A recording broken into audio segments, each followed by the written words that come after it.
Wait for a second, अगर आपको लग रहा है कि दुनिया में सडनली बहुत कॉन्फ्लिक्ट एक साथ हो रही है तो शायद ये कोइंसिडेंस नहीं है।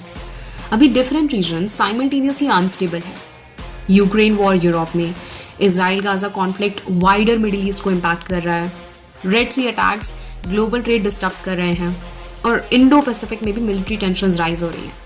लेकिन इन्हें अलग अलग देखना शायद गलत अप्रोच है, क्योंकि अगर हम मिडिल ईस्ट का केस लें, दिखता हमें लाइक कुछ इसराइल और कुछ नेबरिंग एक्टर्स का कॉन्फ्लिक्ट, बट एक्चुअली में अमेरिका, ईरान और इसराइल तीन अलग डायरेक्शंस में अपना इन्फ्लुएंस प्रोटेक्ट कर रहे हैं, और तीनों पहले डायरेक्ट क्लैश से बच रहे थे।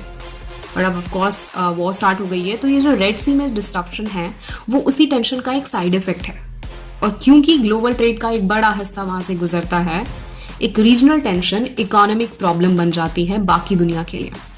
और ये सिर्फ मिलिट्री कॉन्फ्लिक्ट नहीं है। यूक्रेन की वजह से यूरोप का एनर्जी सेटअप बदल रहा है। मिडिल ईस्ट की टेंशन ने शिपिंग रूट्स को एक्सपेंसिव और रिस्की बना दिया है। और एशिया में जो मिलिट्री मूवमेंट्स हैं वो टेक्नोलॉजी और ट्रेड डोमिनेंस के लिए एक नया पोजिशनिंग है। तो एक्चुअली ये सब अलग अलग प्रॉब्लम नहीं है, एक ही चीज़ हो रही है कि पावर का बैलेंस शिफ्ट हो रहा है। और जब भी हिस्ट्री में ऐसा हुआ है, ये इंस्टेबिलिटी एक जगह नहीं मल्टीपल रीजन्स में एक साथ दिखती है। तो शायद हमें ये पूछना चाहिए कि ये जो सिस्टम चेंज हो रहा है ये क्यों हो रहा है।